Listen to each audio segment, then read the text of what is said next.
بسم اللہ الرحمن الرحیم، السلام علیکم۔ میرا نام ڈاکٹر احمد اعجاز ہے اور آج ہم بات کریں گے کہ حمل کے دوران شدید بھوک یا خوراک سے نفرت، ہر دو صورتوں میں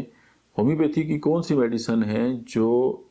اس طرح کی جو خواتین ہیں ان کی ہیلپ کر سکتی ہیں۔ دیکھیں، یا تو شدید بھوک ہے، اب اس کے پیچھے جو ہے وہ انسولین کا جو ہارمونز ہے وہ کار فرما ہے، اور باڈی کے اندر جو ہے وہ ظاہر ہے اس دوران جو ہے وہ ہارمونز جو ہے ان کا بیلنس جو ہے وہ ڈسٹرب رہتا ہے۔ تو اس میں یہ ہے کہ آپ ایک تو یہ رول آؤٹ کریں کہ جی اس کے پیچھے روٹ کاز جو ہے وہ کیا ہے، یا کچھ فیمیل ایسی ہوتی ہے کہ جن کو خوراک سے بہت زیادہ نفرت ہوتی ہے اور وہ خوراک کی بو سے بھی ان کی طبیعت خراب ہو جاتی اور وہ کھانا دیکھنے کی پسند نہیں کرتی، اور اس کا الٹیمیٹ نتیجہ کیا نکلتا ہے کہ جسم میں خون کی کمی، جسم میں کمزوری، لاغر پن، تو پھر نہ صرف ان کی صحت جو ہے وہ سٹیک پہ ہوتی ہے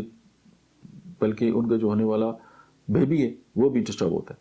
تو ہومیوپیتھی کی جو میڈیسن ہے وہ نکس اومیکا اور اینٹی مونیم کروڈم، ہر دو صورتوں میں آپ ان کو استعمال کر سکتے ہیں 30 کے اندر، دن میں 3 سے 4 بار 2 گھونٹ پانی میں ملا کے